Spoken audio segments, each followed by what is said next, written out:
మనకు ప్రాణాధారమైన కాలేయానికి క్యాన్సర్ సోకినప్పుడు, సిరోసిస్ బారిన పడ్డప్పుడు మందులతో బాగు చేయలేం.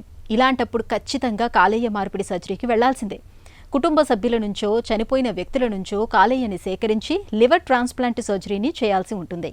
అయితే అంతటితో అయిపోదు.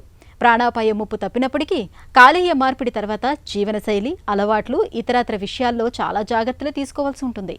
కాలేయ మార్పిడి తర్వాత జీవనశైలి గురించి డాక్టర్ని అడిగి ఇప్పుడు తెలుసుకుందాం.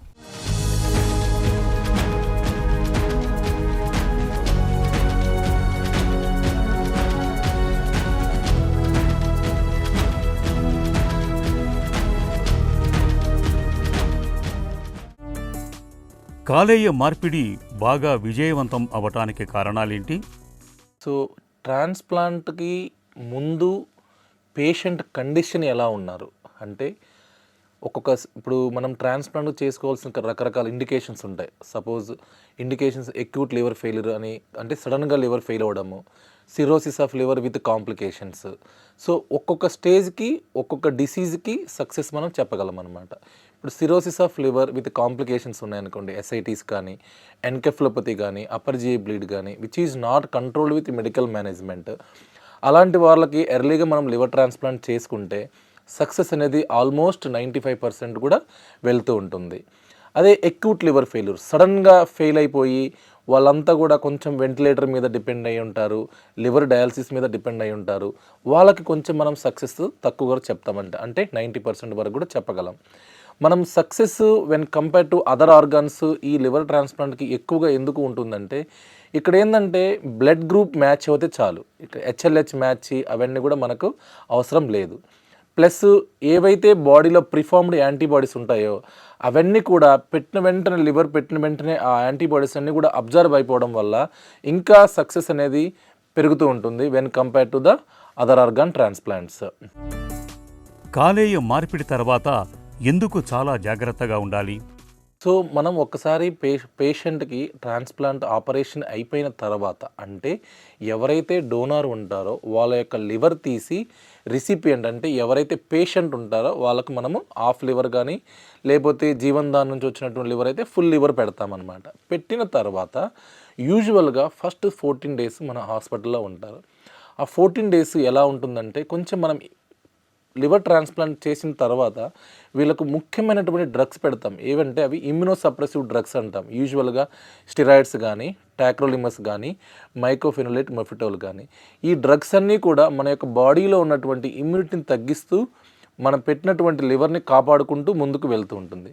సో ఎప్పుడైతే మనం ఈ డ్రగ్స్ పెడతామో, సో మన బాడీలో మనం ఇమ్యూనిటీ తగ్గించుకుంటున్నాం. ఇమ్యూనిటీ తగ్గించుకున్నప్పుడు ఏమవుతుంది, మన బాడీలో వేరే ఇన్ఫెక్షన్స్ రావడానికి ఆస్కారం ఉంటుందన్నమాట.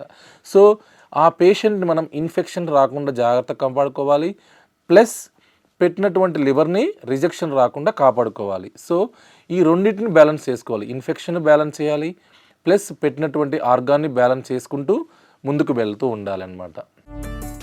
కాలేయ మార్పిడి తర్వాత ఎదురయ్యే సమస్యలు ఎలా ఉంటాయి? సో ఒక్కసారి ట్రాన్స్ప్లాంట్ చేసుకున్న తర్వాత యూజువల్గా immediate complications, late complications are very late manifestations ఉంటాయి.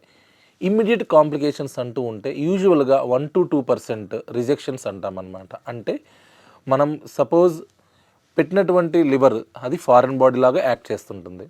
ఎప్పుడైతే ఆ లివర్ మీద మన బాడీ యొక్క ఆల్మోస్ట్ మన ఇమ్యూనిటీ మొత్తం కూడా ఆ పెట్టినటువంటి లివర్ మీద యాక్ట్ చేయడం వల్ల సడన్గా ఆ లివర్కి రిజెక్షన్ అయ్యే ఛాన్సెస్ ఉంటుందన్నమాట. సో ఆ రిజెక్షన్ని మనము స్టిరాయిడ్స్ ఇచ్చుకుంటూ మళ్ళీ కంట్రోల్ చేసుకుంటాం. యూజువల్గా ఫస్ట్ 10 to 14 daysలో చూసేది మోస్ట్ కామన్ కాంప్లికేషన్ వచ్చేసరికి రిజెక్షన్ అంటాము. సెకండ్ మోస్ట్ కాంప్లికేషన్స్కి వచ్చేది ఏంటంటే ఇన్ఫెక్షన్స్ అంటాం. అంటే మనం ఎక్కువ డోసు ఇమ్యూనోసప్రెషన్స్ ఇస్తూ ఉంటాము, at the same time infection risk కూడా ఉంటుంది. దానికి కూడా తగ్గట్టు మనం ఐవి యాంటీబాడీస్ పెట్టుకుంటూ ఫ్లూయిడ్స్ మేనేజ్ చేసుకుంటూ ఉంటాం. 3 months తర్వాత, యూజువల్గా 3 months తర్వాత కాంప్లికేషన్స్ ఏమి ఉంటాయంటే, కొంతమంది డ్రగ్స్ తెలియదు, వాళ్ళకి ఇన్కాంప్లైన్స్ అంటాం. కొంతమంది సరిగ్గా తీసుకోరు, ఇంటికి వెళ్ళిపోయిన తర్వాత నేను బాగున్నాను లేండి, నా లివర్ బాగుంది కానీ మెడిసిన్స్ ఆపుతూ ఉంటారు. ఆ ఇన్కాంప్లైన్స్ వల్ల వచ్చేటువంటి ప్రాబ్లమ్సే లేట్ రిజెక్షన్స్ అంటాం. సడన్గా తర్వాత మనం ఎప్పుడైతే ఫస్ట్లో రిజెక్షన్స్ వచ్చిందో అప్పుడు కూడా రిజెక్షన్స్ వచ్చే ఛాన్సెస్ ఉంటాయి. సెకండ్ వచ్చేసరికి ఇన్ఫెక్షన్స్. మూడోది వచ్చేసరికి ఏంటంటే మనం ఏవైతే మెడికేషన్స్ పెడతామో ట్రాన్స్ప్లాంట్కి సంబంధించినటువంటి మెడిసిన్స్, ఆ మెడిసిన్స్ వల్ల కొంతమందికి హైపర్ టెన్షన్ బీపీ రావచ్చు, కొంతమందికి షుగర్ రావచ్చు, కొంతమందికి ఒబేసిటీ రావచ్చు.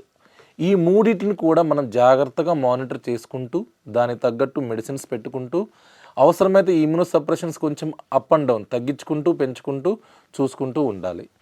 కొంతమందికి వెరీ లేట్ కాంప్లికేషన్స్ ఎలా ఉంటాయంటే మళ్ళీ మనం సరిగ్గా అలవాట్లు మార్చుకోకపోతే, సరిగ్గా వెయిట్ కంట్రోల్ చేయకపోతే పెట్టినటువంటి లివర్ కూడా సిరోసిస్కి దారి చేసే ఛాన్సెస్ కూడా ఉంటుందన్నమాట.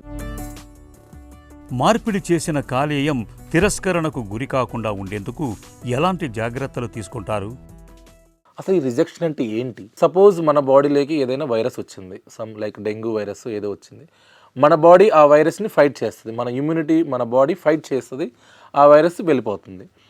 సేమ్ లైక్ దట్ ఏదైనా మన బాడీలోకి ఒక ఫారిన్ బాడీ పెట్టామనుకోండి, మన బాడీ ఆపోజిట్ ఇమ్యూనిటీని పెంచేసి ఆ పెట్టినటువంటి లివర్ని చంపడానికి ట్రై చేస్తూ ఉంటుంది అనమాట. సో ఆ కిల్లింగ్ పవర్ తగ్గించడానికి మన బాడీ ఇమ్యూనిటీని మనం తగ్గించుకోవాలి బై గివింగ్ ఇమ్యూనోసప్రెసివ్ డ్రగ్స్ అనమాట. సో ఆ మెడిసిన్స్ పెట్టుకొని ఆ ఫారిన్ బాడీ ఏదైతే మనం లివర్ పెట్టామో ఆ లివర్ని మనం జాగ్రత్తగా కాపాడుకుంటూ వెళ్తూ ఉంటాం. సో కొంతమంది పేషెంట్స్ స్టెబిలిటీ అయిపోయిన తర్వాత బాగుందిలే అని ఈ ఇమ్యూనోసప్రెషన్ మెడిసిన్స్ తగ్గించి ఆపేస్తారు. సో ఎప్పుడైతే ఆపేశారో ఆ పేషెంట్ యొక్క ఇమ్యూనిటీ ఏమవుతుంది, పెరిగిపోతుంది. ఇమ్యూనిటీ పెరిగిపోయిన వెంటనే పెట్టినటువంటి లివర్ మీద ఫైట్ చేసేసి ఆ పెట్టినటువంటి లివర్ మీద రిజెక్షన్ ప్లస్ ఆ సెల్స్ అన్ని డెత్ అవ్వడానికి కారణం చేస్తుంది. అందుకే ట్రాన్స్ప్లాంట్ అయిపోయిన తర్వాత ఏ ఒక్కరు కూడా ఇమ్యూనోసప్రెషన్ మెడిసిన్స్ మాత్రం ఆపకూడదు.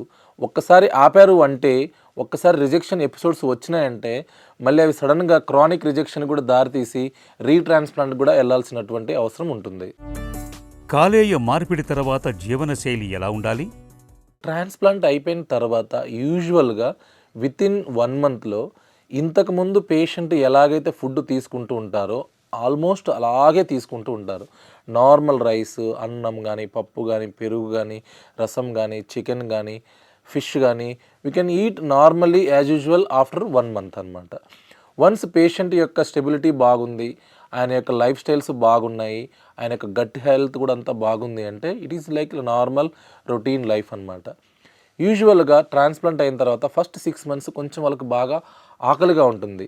ఎందుకంటే ఈ ఆకలి పెరగడానికి గల కారణం మెయిన్గా మనం ఇచ్చే ఇమ్యూనోసప్రెసివ్ డ్రగ్స్ కానీ, ఈ స్టెరాయిడ్స్ వల్ల కానీ, మన బాడీలో ఉన్నటువంటి బ్రెయిన్లో ఉన్నటువంటి హార్మోన్స్ ఈ స్టెరాయిడ్స్ వల్ల ఈ బాగా ఆకలి పెంచేస్తుంది అనమాట. ఇంక్రీజ్డ్ హెపటైట్ అనమాట. హెపటైట్ సెంటర్స్ బాగా యాక్టివేట్ అవ్వడం వల్ల ఈ హెపటైట్ బాగా పెరిగి ఫుడ్ బాగా తీసుకుంటూ ఉంటారు. ఆ టైంలో మనం తక్కువ అని చెప్పామనుకోండి, సో పేషెంట్ వెయిట్ తగ్గడం కూడా ఉంటుంది. సో వాళ్ళకి ఎంత ఆకలి వస్తే అంత ఫుడ్ తింటూ ఉంటారనమాట. సో కొంతమంది ఎవరైతే ట్రాన్స్ప్లాంట్కి ముందు ఆల్కహాల్ తీసుకుంటారో ట్రాన్స్ప్లాంట్ తర్వాత మేము ఆల్కహాల్ అసలు తీసుకోవద్దని చెప్తాం. కానీ కొంతమంది స్టడీస్ మాత్రం చెప్పేది ఏంటంటే 100%లో 10% వాళ్ళు కొంతమంది ఆల్కహాల్ తీసుకోవడానికి కూడా దారితీస్తూ ఉంటుంది. సో ఆల్కహాల్ అనేది అస్సలు ముట్టుకోకూడదు. And routine lifestyles, proper weight monitoring, proper immunosuppressive medications తీసుకుంటూ ఇన్ఫెక్షన్ లేకుండా జాగ్రత్తగా చూసుకుంటూ ఉండాలి. కాలేయ మార్పిడి తర్వాత వాడే ఇమ్యునోసప్రెసెంట్స్ మూలంగా ఒంట్లో వ్యాధి నిరోధకత బాగా తగ్గిపోతూ ఉంటుంది. ఇలాంటప్పుడు మరిన్ని సమస్యలు తలెత్తకుండా ఉండేందుకు జీవనశైలి, ఆహారం, అలవాట్లు, ఇతరత్ర విషయాల్లో డాక్టర్ల సలహా మేరకు తగిన జాగ్రత్తలు తీసుకోవాలి.